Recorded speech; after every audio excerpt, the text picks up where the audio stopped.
on se retrouve dans le 8e épisode des Takara Drills pour décrypter les enjeux autour des startups agritech.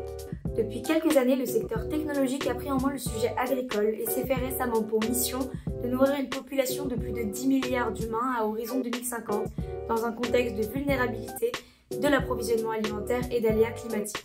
Mais aujourd'hui, l'agriculture reste l'industrie la moins numérisée et de nombreuses initiatives n'ont pas donné de débouchés concrets, que ce soit via l'IoT, l'intelligence artificielle, la robotique ou les drones ou encore la blockchain.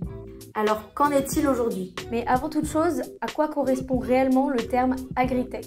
En termes simples, les startups agritech, elles développent des technologies qui visent à améliorer l'industrie agricole et alimentaire, par exemple augmenter le rendement des cultures et des protéines, améliorer l'efficacité et la durabilité de l'agriculture, etc.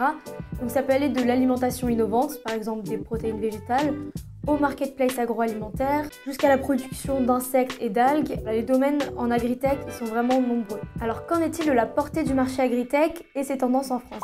La pandémie de Covid-19, couplée à la guerre en Ukraine, ont vraiment exacerbé les vulnérabilités de l'approvisionnement alimentaire mondial, ce qui a naturellement conduit à plus d'argent et plus de transactions dans le secteur agritech.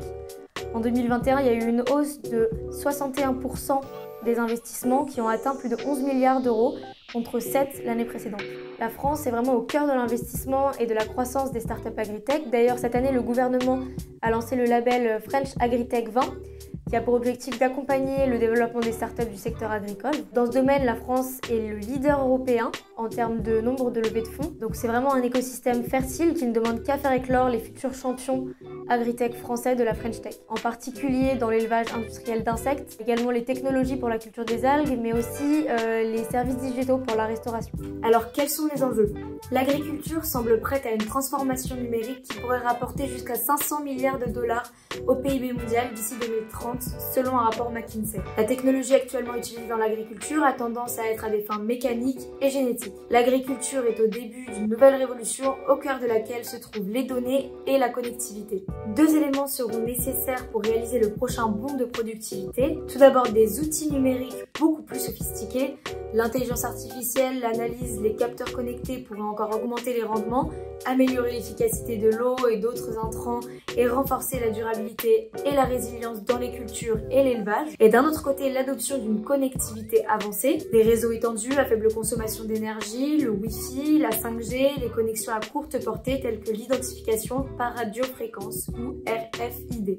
D'ici 2030, McKinsey prévoit qu'une infrastructure de connectivité avancée couvrira environ 80% des zones rurales du monde entier, à l'exception de l'Afrique. Chez Takara, on est convaincu que ces outils permettront de nouvelles capacités dans l'agriculture et ouvriront la voie à une transformation numérique sur 3 points. D'abord, un Internet des objets massif. Les réseaux à faible consommation d'énergie et les capteurs moins chers ouvriront la voie à l'expansion de l'IoT, l'irrigation de la précision des grandes cultures, la surveillance des grands troupeaux de bétail et le suivi de performances de bâtiments éloignés et des grands parcs de machines. Ensuite, une latence ultra faible et une stabilité améliorée des connexions favoriseront la confiance nécessaire pour exécuter des applications qui exigent une fiabilité et une réactivité absolue, telles que l'exploitation de machines et de drones autonomes. Enfin, une couverture satellitaire quasi mondiale permettra, même sur les zones les plus reculées au monde, d'utiliser une numérisation étendue, ce qui améliorera la productivité agricole mondiale.